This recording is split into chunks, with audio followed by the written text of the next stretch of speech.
और एक चीज आप लोगों से निवेदन करना चाहता हूं कि आप चाहे किसी भी पार्टी के हो, किसी भी पक्ष के हो, आप कांग्रेस के हो या भाजपा के हो, लेकिन बांग्लादेश में जो हिंदुओं के खिलाफ जो वहाँ पे काम चल रहा है, चाहे आप एक आवाज़ उठाइए, लेकिन उसके लिए आवाज़ उठाना बहुत ज़रूरी है, बहुत ज़रूरी है। वाह। मैं पार्टी पक्ष से बात नहीं चलेगी, क्योंकि हिंदुओं का कोई देश नहीं है। अगर आप वैसे देखा जाए तो एक भी देश नहीं है। उसके लिए आप और हम आवाज़ नहीं उठाएंगे तो कौन आवाज़ उठाएगा।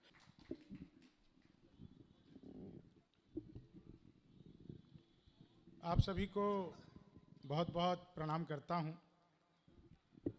आप लोगों ने हमारा सम्मान किया,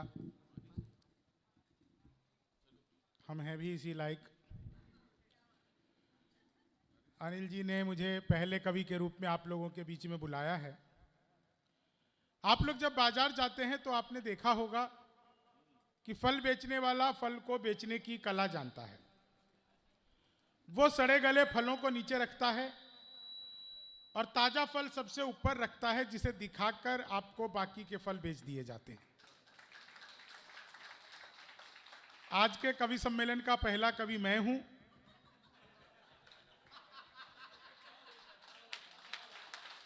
जिसे दिखाकर ये तमाम वैरायटी आपको, पर यो जामुन का फल है। वो बता रहे हैं, देखो जामुन है। सही बात है, ठीक ही कह रहे हैं वो तो। पर जामुन बड़े कवि हैं। जामुन भी तो 500 रुपए किलो है, ये भी तो बोल दो। हाँ, डायबिटीज में बड़ी काम आती है। अच्छा, देहदान की बात चल रही थी तो मैं तो दिनेश भैया के साथ बैठा था।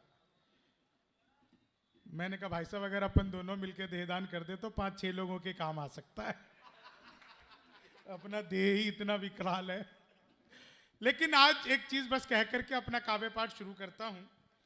ये अनिल अग्रवंशी जी जो इतना बेहतरीन अभी संचालन कर रहे थे, इनकी बहुत बड़ी खासियत यह है कि वो जितना अच्छा लिखते हैं उतना अच्छा गाते भी हैं। और सबसे अच्छी बात कि लोगों को जोड़ने की कला इनके भीतर इतनी अद्भुत है कि आप यकीन मानिए, हम में से कोई भी कवि ऐसा नहीं है जो आज की तारीख में 75,000 से लाख 1.5 लाख रुपए की पेमेंट ना लेता हो। लेकिन कोई भी ऐसा नहीं है जिन्होंने इनसे पूछा हो कि भाई साहब आप कितने पैसे दोगे, हमें आपके प्रोग्राम में आना चाहिए कि नहीं आना चाहिए।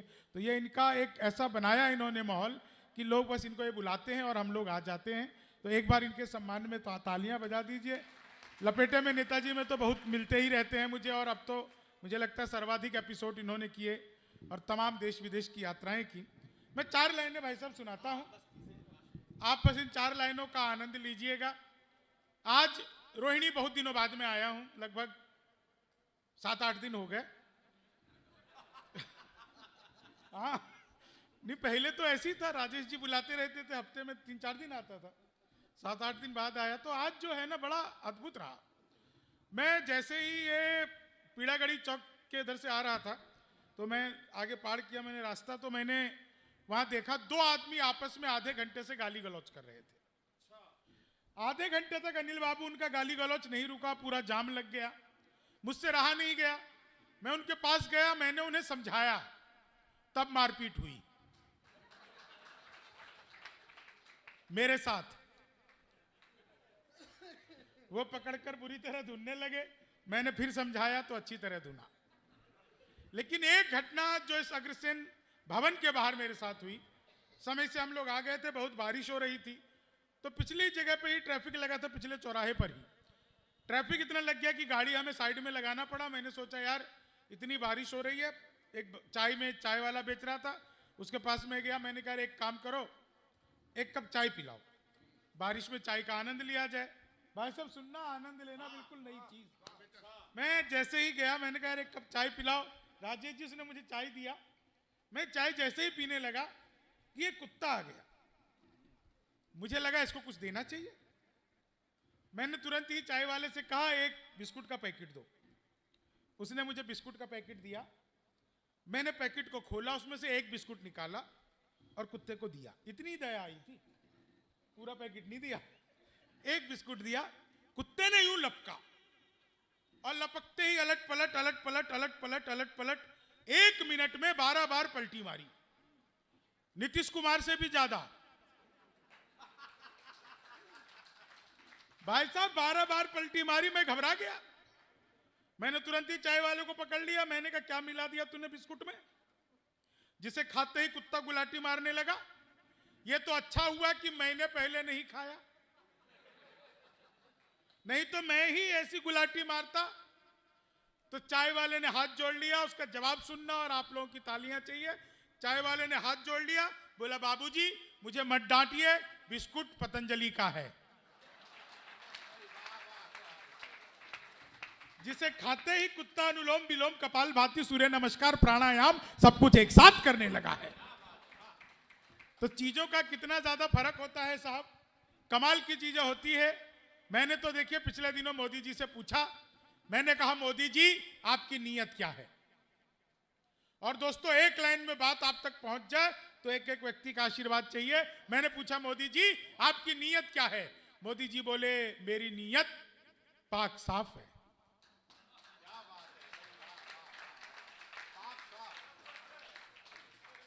पिछले दिनों चीते भारत आए थे तो मैंने चीते से भी पूछा, मैंने कहा तुम भारत आ रहे हो, तुम्हें यहां आते हुए डर नहीं लगा। बोले नहीं, हम वहीं से बीजेपी ज्वाइन करके आए हैं। तो चीते भी कमाल के थे। एक आदमी मिला, बोला यार ये मोदी जब से आया है देश 500 साल पीछे चला गया। मैंने कहा योगी को आने दे, त्रेता युग में ले जाएगा। एक बार मैंने अपनी सगी पत्नी से पूछा, सगी पत्नी से पूछना पड़ता है।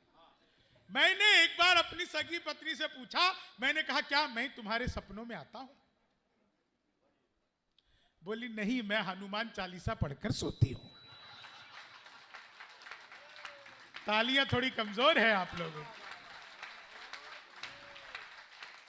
भूत पिशाच निकट नहीं आवे।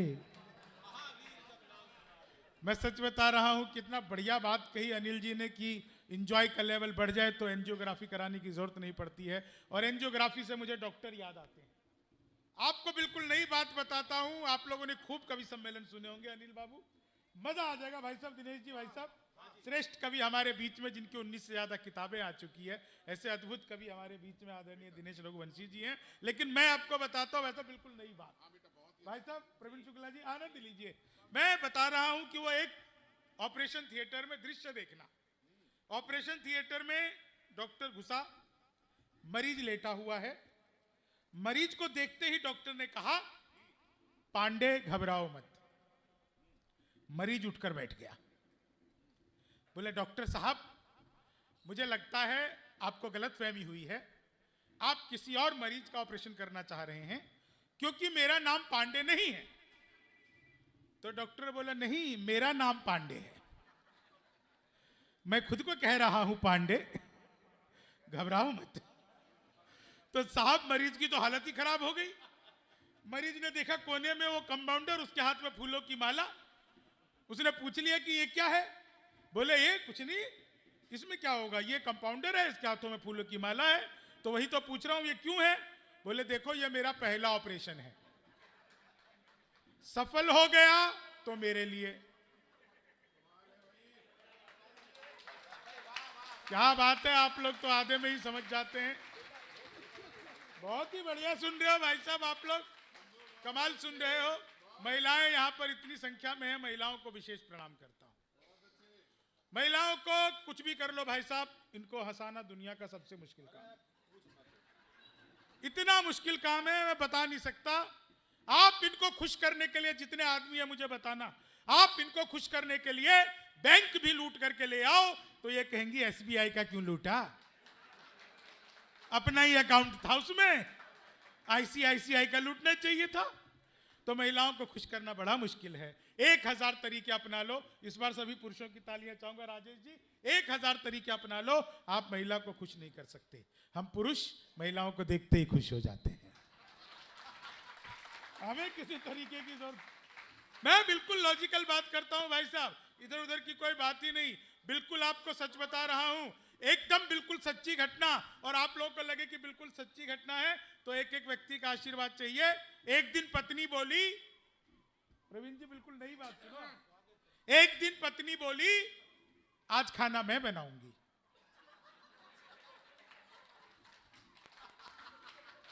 तालियां कमजोर है। मुकीम जी बहुत प्रणाम करता हूं आपको। मैंने बोला अच्छा अहो भाग्य, जो सबसे अच्छा आता है बना ले। भाई साहब मुंह बनाकर आ गई, उससे अच्छा कुछ आता ही नहीं था। हमारी संजना भाभी बैठी है, इतना खुश हो रही है, इधर महिलाएं बैठी इतना हंस रही है। एक रिक्वेस्ट करूं, एक रिक्वेस्ट, घर पर भी ऐसी रहा करो।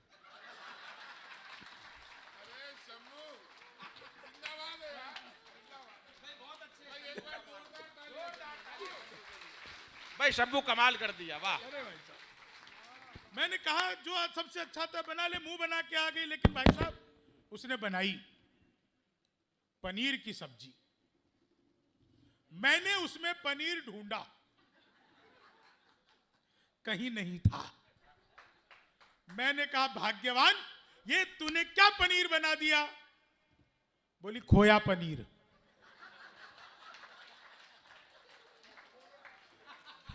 मेरा एक आंसू गिरा, उसी में टपका। मैंने कहा अब ये रोया पनीर हो गया।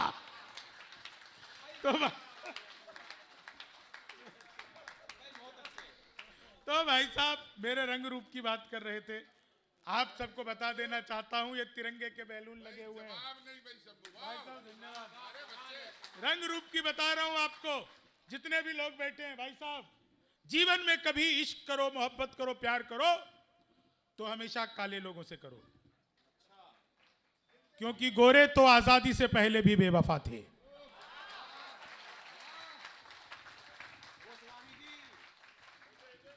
हाँ वो तो गोस्वामी है, मैं तो अलग है, भैंस स्वामी। 4 लाइन सुनाता हूं, देखो इससे बेहतर कि कोई आप पे हंसे, आप खुद ही हंस लो। दूसरों का आप उपहास उड़ा सकते हो, हास्य तो अपना ही होता है। 4 लाइनें आपको सुनाता हूं, बहुत बेहतरीन आप लोग सुन रहे हैं। जब भी मैं महिलाओं को, देखिए मैं तो साहब वैसे आपको बताऊं, गर्ग साहब बैठे हुए हैं, बहुत ही पुराने कवि सम्मेलन के हमारे अभिभावकों में से हैं। लेकिन मैं आपको एक चीज बताता हूं साहब, मैं तो बिहार का रहने वाला हूं। बिहार में दारू बंद हो गई तो मैं दिल्ली रहने लगा, फिर मैं दिल्ली रहने लगा तो दिल्ली वाले बंद हो गए, वो भी दारू में ही बंद हुए। तो कमाल ये है साहब, सच बता रहा हूं मैं, इधर उधर की, मैं तो लोग मुझ पे बड़े आरोप लगाते, राजेश जी ये सारे बिहारी दिल्ली में क्यों आ जाते हो, सारे बिहारी दिल्ली में क्यों आ जाते हो? दिल्ली में साहब जितने दिल्ली वाले लोग नहीं उससे ज्यादा बिहारी है, सारे बिहारी दिल्ली में क्यों आ जाते हो? मैं इनमें बताता हूं, देखो हमारी कोई गलती नहीं है, सारा कसूर दिल्ली वालों का। ये लोग बड़े बड़े पांडाल लगाते हैं, कीर्तन मंडली बुलवाते हैं, फिर भजन करवाते हैं, राधे राधे जपो चले आएंगे बिहारी, राधे राधे जपो चले आएंगे बिहारी, राधे राधे जपो चले आएंगे बिहारी। अब कलयुग में वो बिहारी तो आ नहीं सकते, हमें ट्रेनों में ठुस ठुस कराना पड़ता है। तो हमारा तो मामला अद्भुत है। मैं तो इलेक्ट्रॉनिक शॉप पर गया, मैंने जाकर पूछा है टीवी कितने का दे रहे हो? बोला जी हम बिहारियों को टीवी नहीं देते। मैंने कहा तुझे कैसे पता लगा? बोले निकल यहां से। अगले दिन में सूट बूट हैट नकली मुझे। मैंने कहा ये टीवी कितने का दे रहे हो? बोला तुझे कल भी मना किया था। अगले दिन मैं बुरका और के चला गया, मैंने कहा भैया ये टीवी कितने का दे रहे हो? बोला भाई साहब आपको 2 दिन से मना कर रहा हूं, बिहारियों को टीवी नहीं देते। मैंने कहा ठीक है मत दे, लेकिन ये बता तुझे पता कैसे लगता है मैं बिहारी हूं? बोला बेटा जिसे तू टीवी कह रहा है वो माइक्रोवेव है। भाई वाह शंभू वाह, क्या बात क्या है। आप लोग के चेहरे पर हंसी है साहब? अंजुम रहमत जी ने कहीं कहा हाँ। अपने जख्मों को भी आईना बनाया हमने, आपको हंसता हुआ चेहरा दिखाने के लिए। इतना आसान नहीं खुद का तमाशा करना, कलेजा चाहिए लोगों को हंसाने। क्या बात है भाई, वाह वाह वाह। आप लोग के चेहरे पर मुस्कुराहटें हैं, क्या बढ़िया आप लोग। और महिलाएं तो जितना खुश होती है ना, मुझे इतना अच्छा लगता है। मैं तो ट्रेन में आ रहा था, बीच वाली बर्थ पर सो रहा था, ऊपर पे 30-40 की, नीचे पे 80-90। तो 30-40 ने 80-90 से पूछा, बोली बहन तेरी उम्र क्या है? 80-90 बोली होगी 38-40। अब उसने उससे पूछ लिया तेरी क्या है? बोली होगी 18-20। मैं तो 20 के बरस से धड़ाम से नीचे गिरा। बोली भाई साहब क्या कर रहे हो? मैंने कहा जी पैदा होने की कोशिश। तो अपना तो मामला बिल्कुल अद्भुत है साहब। एक चीज मैं आपको और बताऊं, मैं नीचे गिर के साहब कुर्सी बैठ गया। फिर जब मैंने कहा आप नीचे गिर ही गए तो बैठ जाओ, फोल्डिंग खोल करके बैठ गया। उस महिलाएं भी सामने बैठ गई, सब लगी हुई। मैंने कहा बहन जी क्या कर रही हो? बोली ऐसा करने से नए बाल उगते, काले घने लंबे बड़े होते, आप भी करो। करो भाई साहब। मैंने कहा भाई साहब ऐसा करने से क्यों कर रही हो? बोली ऐसा करने से नए बाल उगते, काले घने लंबे बड़े होते। तीनों यही कर रही थी। एक कुछ नहीं कर रही थी, मंकी कैप पहन के बैठी हुई, आंखें आंखें दिख रही, हाथ पीछे। मैंने कहा बहन जी आप क्यों नहीं कर रही ऐसे? बोली भाई साहब करती थी अब छोड़ दिया। मैंने कहा क्यों छोड़ दिया? बोली 2 साल ज्यादा कर लिया, मुझे निकल आई। तो हर चीज का इफेक्ट और साइड इफेक्ट होता है भाई साहब। एक चीज आपको और बता, जब हम यहाँ पे माता का वंदन कर रहे थे, ज्योत प्रज्वलन कर रहे थे, तो 2 सज्जन मेरे पास आए और उन्होंने मुझसे कहा कि शंभू शेखर जी हमें आपका पहनावा बहुत अच्छा लगता है, आप ये जो धोती कुर्ता पहनकर आए हैं हमें बहुत अच्छा लग रहा है, और उन्होंने बाकायदा तारीफ की। मैं आपको बताऊं, मैं दुनिया के किसी भी मंच पर जाऊं, मैं हमेशा धोती कुर्ते में ही जाता हूं, और वो इसलिए जाता हूं क्योंकि ये मेरे बाप दादाओं की पहचान है, हमारे गांव की पहचान है। मैं अमेरिका चला जाऊं, अब अभी तो कुछ दिन पहले मैं आदरणीय प्रवीण शुक्ल जी के साथ अमेरिका की बहुत लंबी यात्रा करके आया, फिर उसके बाद दुबई गया। हर मंच पर मैं जहां भी जाता हूं वहां पर मैं धोती कुर्ता पहनकर जाता हूं। मैं अमेरिका के न्यूयॉर्क के टाइम स्क्वायर बिल्डिंग के पास, आप लोग जानते हैं वहां पे मतलब एक बार में 207 देशों के लोग आपको मिल सकते हैं, वहां पर भी धोती कुर्ता पहन के घूम रहा था। कुछ लोगों ने हालांकि वहां कुछ भी नहीं पहना था, लेकिन मैं धोती कुर्ता पहन के घूम रहा था। एक अंग्रेज आया, उसने पीछे से मेरा धोती पकड़ लिया, बोला व्हाट इज दिस? मैंने कहा धोती। बोला व्हाट धोती? मैंने कहा fully air conditioner. Air conditioner. तो साहब वो अच्छा अंग्रेज मुझे बहुत अच्छा लगा, मैंने सोचा यार चलो इसको अपने देश ले आता हूं। मैं भाई साहब उसे ले आया, अंग्रेज को मैं अपने देश लाया। ला करके जब मैं आंगन में जाने लगा अपने घर में, तो आंगन में तुलसी का पौधा, मैंने तुलसी को प्रणाम किया, अपन सनातनी लोग करते हैं। उसने पूछा ये क्या है? मैंने कहा तुलसी है, हमारी माँ है, हम इसको आशीर्वाद लेते हैं, प्रणाम करते हैं, यह हर सनातनी के घर में मिलेगा। उसने साहब तुलसी की एक टहनी तोड़ी, 4-5 पत्ते निकाले और फेंक दिए, बोले देखो ये क्या किया। मैंने कुछ नहीं कहा, उनको लगा कि हम अंधविश्वासी हैं, वो वैज्ञानिक लोग हैं। मैंने कुछ नहीं कहा, खाना वाना खिलाया, उसे ले गया मैं बाहर घुमाने के लिए। वहां मुझे मिला रास्ते में खुजली वाला पौधा। मैंने कहा पिताजी से मिलो। उसने पिताजी के भी साथ वही हाल किया। फिर पिताजी ने उसके साथ जो जो किया, उसके बाद अंग्रेज लाल पैदा होने लगे। भाई वाह वाह क्या बात है, वाह। तो मामला बिल्कुल अद्भुत है साहब। 4 लाइन सुनिएगा, आप सबको मजा आ जाएगा। यहां पर आजकल जो है रील्स का बड़ा दौर है, सब देखिए रील्स बनाने में। तो खुद अपनी बात बता रहा हूं साहब। अच्छा एक चीज है, मैं पिछले भाई साहब 15-20 दिन से नोटिस कर रहा हूं, हम लोग इतना हेल्थ कॉन्शियस हो गए हैं कि कई बार तो मुझे ऐसा लगता है कि मेरा जन्म ही वजन कम करने के लिए हुआ है। दिन भर यही सोचते रहते कैसे घटेगा, कैसे, और कुछ काम पैदा ही इसीलिए हुए कि वजन कम करें। तो मैं, लेकिन आजकल रील्स का बड़ा दौर है, हर कोई रील देखता रहता है। इन रील बनाने वालों का क्या हाल होता है, 4 लाइन सुनिएगा, आनंद लीजिए। हाँ। कि लेनी थी जीत हमने मगर मात ले लिए। साउंड वाला बहुत अच्छा साउंड है भाई, इसको ऐसे ही रहने देना। हाँ। देखिए क्या है कि वो अभी मधुमोहिनी उपाध्याय जी गा रही थी, इतना बढ़िया सरस्वती वंदना करती हैं, वो सुर में गाती हैं, मैं महिषासुर में गाता हूं, तो इसलिए मुझे अच्छे साउंड की जरूरत पड़ती है। कि लेनी थी जीत हमने मगर मात ले लिए, कितने हसीन देखिए जज्बात ले लिए, दूल्हा बेचारा रील बनाने में रह गया, दुल्हन ने फेरे पंडित जी के साथ ले लिए, दुल्हन ने फेरे पंडित जी के साथ ले लिए।